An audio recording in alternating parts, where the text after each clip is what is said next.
Communication, marketing, recrutement. Vos besoins ont des solutions vidéo avec Décideur TV, le studio.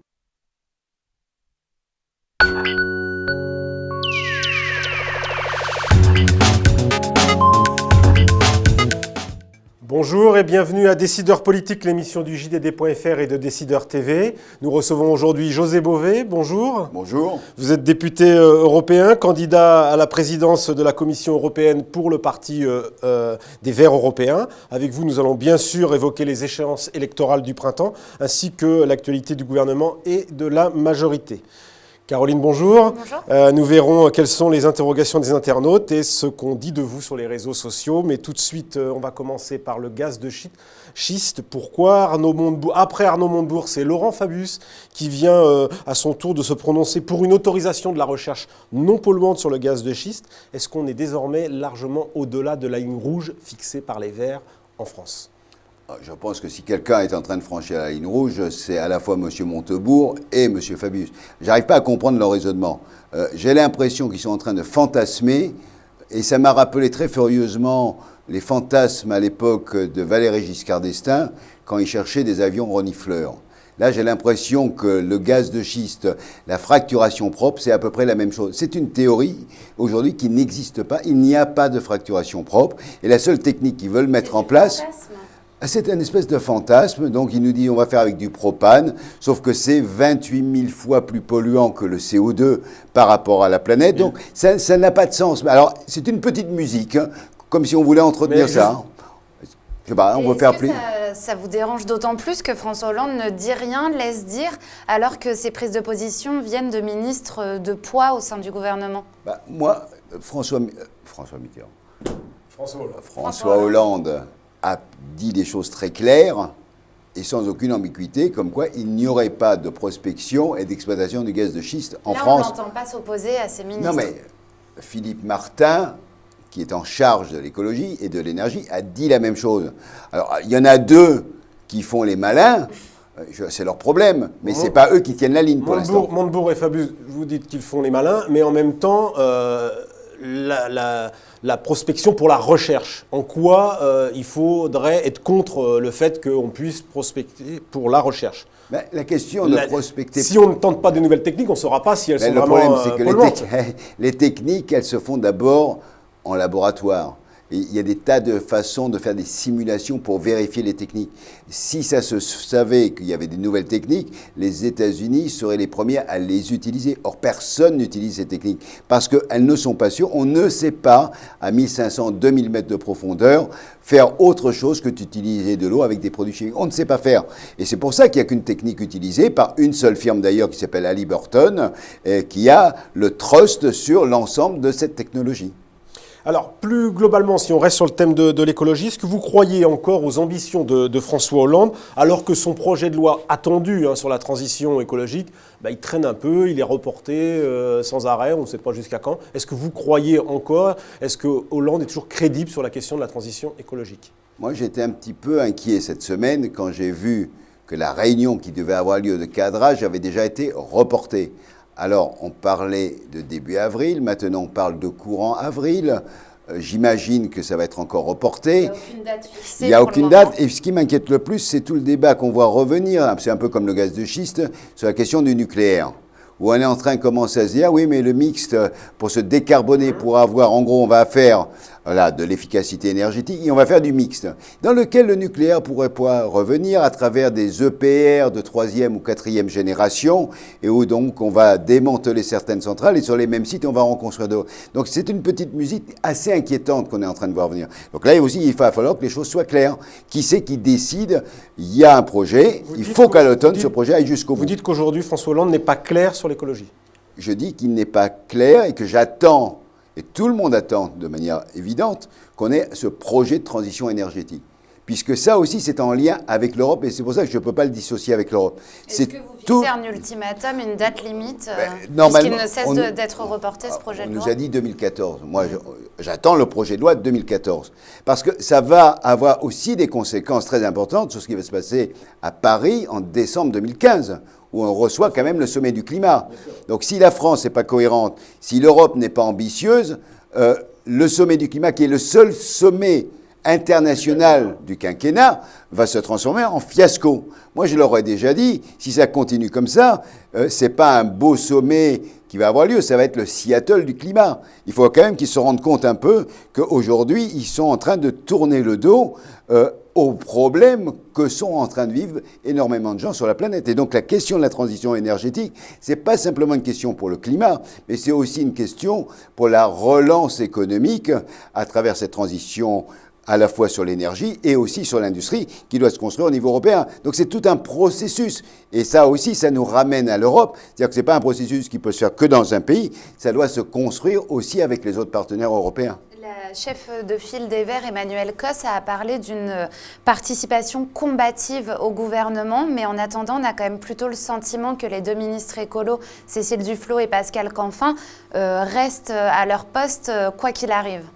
J'en sais rien. Moi, Pascal Canfin, que j'ai vu encore il n'y a pas longtemps, justement pour parler du climat, participe de manière très claire à des choses qui vont dans le sens de ce qu'on a toujours voulu faire. Mais il n'y a plus de ligne rouge comme il y avait auparavant. Le problème, c'est que pour qu'il y ait une ligne rouge, faut-il encore qu'il y ait une décision qui soit prise dans ce domaine.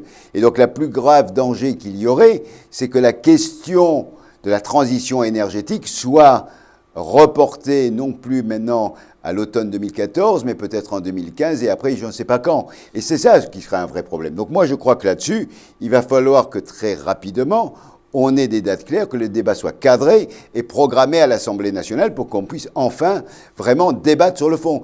Mais je ne dis pas ça seulement, ce n'est pas simplement les gens d'Europe Écologie qui disent ça, ce sont les ONG, ce sont les syndicats, c'est l'ensemble des partenaires. Parce que tout le monde veut savoir effectivement quel va être le cadre dans lequel on va avancer vers la transition. Venons-en à l'autre gros sujet de la semaine au niveau européen, c'est le maïs OGM.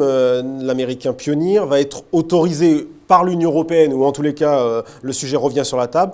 Est-ce que c'est un désaveu pour la France, pour les pays européens qui étaient contre, hein, ils sont quand même assez nombreux, mais il pourrait y avoir, par le jeu de la mécanique européenne, ça pourrait se trouver autorisé. Qu'est-ce que vous en dites ? Je pense que ça va être un désaveu surtout pour M. Barroso, parce qu'il s'est pris lui-même les pieds dans le tapis, et maintenant, c'est une décision politique qu'il va devoir prendre. On sait que l'opinion européenne est très largement majoritaire, entre 75 et 80% opposée. 19 pays se sont prononcés contre l'autorisation de ce maïs pesticide. 4 se sont abstenus, et 5 se sont abstenus et 4 étaient favorables. Dont un seul qui produit, qui est l'Espagne. Donc, il y a eu cette décision du Conseil. Automatiquement, le débat revient vers la Commission, mais la Commission n'a pas de délai. On ne sait pas quand elle va prendre la décision. Elle n'est pas obligée, elle peut repasser devant une commission, elle peut ressaisir l'Agence européenne sanitaire des aliments, et dans le même temps, le Parlement européen, dès la semaine prochaine, va contre-attaquer.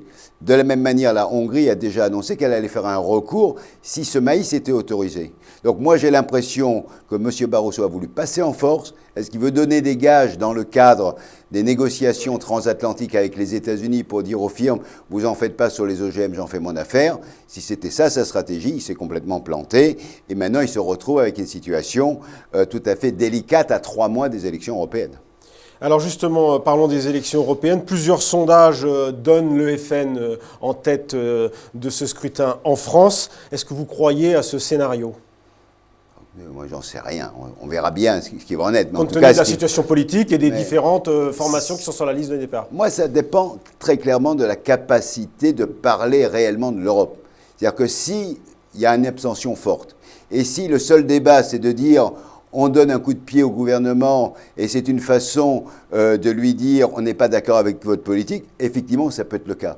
Si la campagne se fait réellement sur le projet européen et sur les différents types de projets, que ce soit au niveau économique, social, environnemental, sur les types institutionnels. Vous pensez que le débat européen peut s'imposer ? Elle est courte, la campagne. La campagne est courte, mais je pense que c'est la responsabilité, je dirais là, pour la quasi-totalité des forces politiques, d'imposer un débat sur l'Europe et qu'on ne soit pas là uniquement pour dire, parce qu'on avait déjà eu ça en 2009. Les partis politiques qui avaient voulu faire de cette campagne une campagne nationale se sont plantés. Le Front National n'a pas eu le résultat qu'il escomptait, et M. Bayrou, qui avait fait son fantasme sur les élections présidentielles, s'est planté aussi. Donc moi, je crois que là-dessus, il faut qu'on ait la capacité, et c'est aussi de notre responsabilité, de mener une campagne sur les thèmes européens et montrer comment l'Europe n'est justement, est la seule solution pour sortir des crises. Vous serez un peu le leader des écolos en France sur les élections européennes. Vous avez 16 députés sortants, enfin la formation que vous représentez à 16 députés sortants. Vous avez obtenu à peu près 16% des voix. Vous revoyez à la baisse le résultat ou pas, compte tenu de la situation politique française qui vous échappe un peu. Mais c'est très difficile déjà de faire des sondages, donc c'est vrai que c'est compliqué. Réussir à nouveau à avoir 16 députés, ça va être très compliqué. En même temps, vous visez 6 à 8 députés européens, c'est le cas ou pas? Pour l'instant, je pense qu'on est en capacité d'avoir un résultat à 2 chiffres, ça je crois que c'est possible. Donc, au moins 10 députés européens. À combien on va arriver, je n'en sais rien. Je sais que là, en 2009, on est parti du même niveau, c'est-à-dire 7%. On est arrivé à 16%. Ça dépend de la capacité des gens à se réapproprier. Et surtout de la capacité des gens d'aller voter. Et moi, je crois que ça va être ça. La grande bataille, la première bataille de la démocratie, c'est d'amener les électeurs dans les urnes. Caroline. Alors Daniel Cohn-Bendit vous a récemment apporté son soutien sur Twitter lors de la primaire européenne. On a quand même le sentiment que ça va être dur de fédérer sans lui. Est-ce que vous aussi, vous partagez ce constat ? En tout cas, Dany va participer à la campagne, puisqu'il va faire la place qu'il avait en 2009. Voilà, est-ce que son absence vous inquiète ? L'absence de Dany est toujours regrettable, mais en même temps, je ne vais pas lui demander de revenir pour faire une campagne. Il assume, et c'est très bien, et on l'assume collectivement avec lui. Je pense qu'on est en capacité de continuer ce qu'il a lancé. Et c'est vrai que aujourd'hui, c'est vrai que chacun dit Dany n'est plus dans la campagne, et voilà. Dany ne se représentera pas, mais il participera aussi. Vous savez faire sans. On va pas faire ça, on va faire avec lui, sauf qu'il ne sera pas à la tête de liste dans la bataille. Mais voilà, on a déjà prévu quelque chose ensemble, voilà, on a prévu quelques histoires. Donc vous êtes député européen depuis 2009. On a eu un commentaire assez récurrent de la part des internautes qui disent il est loin le temps de l'ancien leader altermondialiste. Un internaute va même jusqu'à dire que vous êtes, je cite, planqué à Bruxelles. Est-ce que vous comprenez ces critiques, cette impression, et qu'est-ce que vous leur répondez ? Alors, on peut toujours entendre. Hein. C'est vrai que moi, depuis, je me suis retrouvé dans la bataille des gaz de schiste très concrètement sur le terrain. La bataille des OGM qui m'a amené dans l'Aveyron, au pied du Larzac. Donc tout ça, voilà. Et on a gagné cette bataille. On a empêché effectivement le gaz de schiste. Certains ne sont pas contents, mais c'est comme ça. Sur les OGM, la bataille, on la mène aujourd'hui aussi au niveau du Parlement européen. Il n'y a plus de culture OGM dans les champs. Et vous n'êtes pas planqué, la bataille continue. Je crois pas. Non, mais parce que ce qui est très compliqué en France, parce qu'on a un vrai problème de culture. Où on est dans le mouvement social, où on est élu. Et il y a une méfiance totale entre les deux. Et on a vu souvent les élus, moi je me rappelle quand j'étais dans les mouvements sociaux, qui vraiment n'avaient pas du tout envie de la légitimité des mouvements sociaux. Et l'inverse est vrai aussi. C'est-à-dire que les élus, a priori, et donc moi, mon objectif, c'est très clairement de montrer qu'il y a la nécessité. Et si on veut avancer, c'est à la fois avec les citoyens, mais en même temps avec les élus. Et c'est une démarche collective qui doit être menée. Et ça, j'espère qu'on va être capable de le faire, notamment contre le projet d'accord de libre-échange entre l'Union européenne et les États-Unis, qui est pour moi l'enjeu principal de la prochaine législation européenne. Vous parliez d'euroscepticisme. Cette semaine, le week-end dernier, il y a les Suisses qui se sont prononcés par référendum contre l'immigration de masse. Est-ce que vous n'avez pas l'impression que même si la Suisse ne fait pas partie de l'Union européenne, est-ce que ce n'est pas le prélude justement à une campagne européenne marquée par l'euroscepticisme, marquée par la montée des populistes? Est-ce que vous sentez ça dans votre campagne puisque vous sillonnez l'Europe? Alors, c'est vrai que je suis allé dans pas mal de pays, mais c'est vrai que c'est assez cocasse. Parce que M. Cameron, j'étais en Angleterre il y a 15 jours, juste au moment où il a sorti « Je veux limiter la venue des Bulgares et des Roumains dans mon pays ». Donc c'était vraiment le diable. Ces Bulgares et ces Roumains, ils ne parlent même pas comme nous.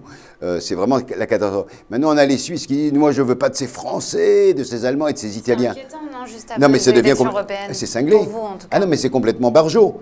C'est-à-dire que, mais je trouve ça assez marrant, c'est que les Français en France, le Front National qui fait peur avec les immigrés, il se retrouve demain en Suisse, c'est lui qui devient l'immigré. Et à un moment, il faut se poser la question si on n'est pas en train de marcher sur la tête. Ces gens sont cinglés, ils marchent sur la tête. Vous pensez vraiment qu'il peut y avoir une marée populiste aux européennes ? Ça dépend encore de la capacité de mobiliser et de parler des vrais sujets. Aujourd'hui, l'immigration est un fantasme qu'on agite. C'est-à-dire que quand les gens sont dans une situation difficile, avec une incapacité d'avoir un boulot, d'un mauvais... peur pour leur retraite, les jeunes et le chômage, tout ça, ça amène au repli. Or, la vraie question, c'est comment on est capable de répondre à ces questions-là, et on n'y répondra qu'au niveau européen. C'est en construisant l'Europe qu'on est capable de défendre aussi les valeurs. Et la libre circulation des personnes, c'est une valeur centrale du projet humaniste européen. Merci José Bové d'avoir répondu à nos questions et à la semaine prochaine pour une nouvelle édition de Décideurs politiques.